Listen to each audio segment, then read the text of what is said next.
Hi hello नमस्कार. मी सोनुप्रिया तुम्हा सर्वांचं नवीन एका ब्लॉगमध्ये स्वागत करते. तर सर्व स्वामी भक्तांना माझा श्री स्वामी समर्थ. तर बघता बघता मार्गशीर्ष महिन्यातला शेवटचा गुरुवार आला. यंदाच्या वर्षी 4 गुरुवार आलेत. कधी 4 येतात तर कधी 5 येतात. तर शेवटच्या गुरुवारी आपल्याला उद्यापन करायचं असतं. हे कथेतसुद्धा सांगितलेलं आहे, आपल्याला महालक्ष्मी स्तोत्रातसुद्धा सांगितलेलं आहे. तर काही अडचणीमुळे कोणाला जमत नाही, कोणाला मासिक धर्मामुळे पण जमत नाही, कोणाकडे सुतूक पडलं तर 4था गुरुवार करायला पण जमत नाही किंवा उद्यापन पण करायला जमत नाही. जर 5 गुरुवार आले असते तर आपल्याला 4थ्या गुरुवारी आपण उद्यापन केलं असतं. पण जर 4च गुरुवार आलेत आणि आपल्याला 3 गुरुवार झालेत आणि 4थ्या गुरुवारी असं काही अडचणी आल्या असतील तर आपल्याला गुरुवार करायला जमलं नसेल तर मी तुम्हाला काही सांगणार आहे. जर आपल्याकडे मासिक धर्मामुळे 4था गुरुवार करू नाही शकलो आपण, तर आपण कोणाची तरी हेल्प घेऊन आपण पूजा वगैरे मांडून घेऊ शकतो आणि व्रत करू शकतो. पण जर आपल्याकडे सुतूक वगैरे पडलं तर आपल्याला तो गुरुवार करता येत नाही किंवा त्याचं व्रत करता येत नाही. तर त्याचं उद्यापन कसं करायचं असा प्रश्न तर सगळ्यांनाच पडला असेल. काही जण 3च गुरुवार करून उद्यापन करतात, तर काही जण करत नाहीत. जर तुम्हाला 3 गुरुवार करून उद्यापन करायचं नसेल तर येणाऱ्या पौष महिन्यातल्या पहिल्या गुरुवारी आपण ते उद्यापन करू शकतो. ज्या दिवशी ख्रिसमस नाताळ येतोय तर त्या दिवशी तुम्ही उद्यापन करू शकता. तर महिनाभर जे मार्गशीर्ष उपवासाचे नियम आपण पाळलेत, जसे की मांसाहार करायचा नाही, ब्रह्मचर्य पाळायचं, तसेच ते नियम तोपर्यंत पाळायचे आहे जोपर्यंत आपलं उद्यापन होत नाही. मग त्या गुरुवारी उद्यापन करायचं आहे आणि जे व्रत आणि नियम तुम्ही महिनाभर पाळले आहेत ते पाळून तुमची यथोसांगात पूजा करायची आहे. श्री महालक्ष्मी महात्म्य या पुस्तकात आपल्याला काही व्रत नियम सगळेच सांगितलेले आहेत. ते नियम सगळे आपल्याला पाळायचे आहेत आणि त्याप्रमाणे आपल्याला पूजाविधी करायची आहे.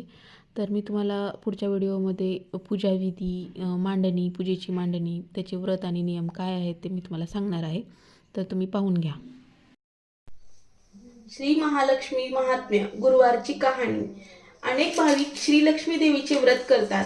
आपल्यावर श्रीलक्ष्मींची कृपा व्हावी, संसारात सुख समाधान सतत राहावे, हा त्यामागील हेतू असतो. हे व्रत केल्याने उत्तम फलाचा लाभ होतो.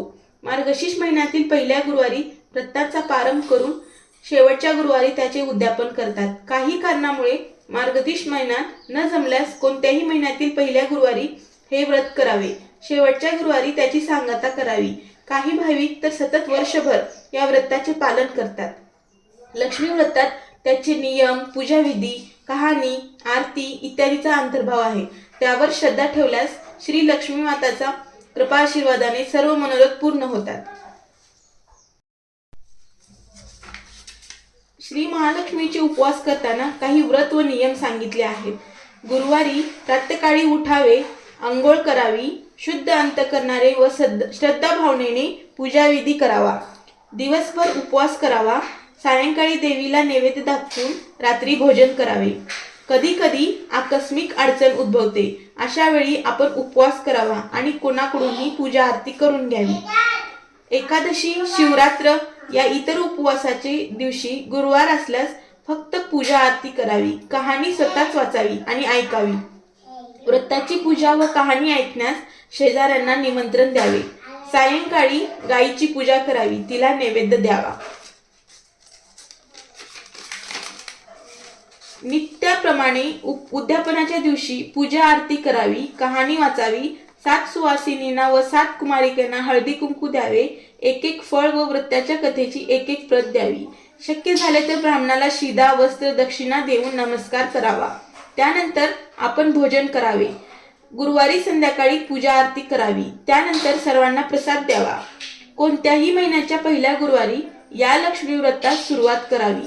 हे व्रत वर्षभर पाळावे. अडचण निर्माण झाल्यास दुसऱ्या महिन्याच्या पहिल्या गुरुवारापासून हे व्रत सुरू करावे. असे अखंडपणे वर्षभर व्रत पाळावे. शेवटी त्याचे उद्यापन करावे. श्री लक्ष्मी माता.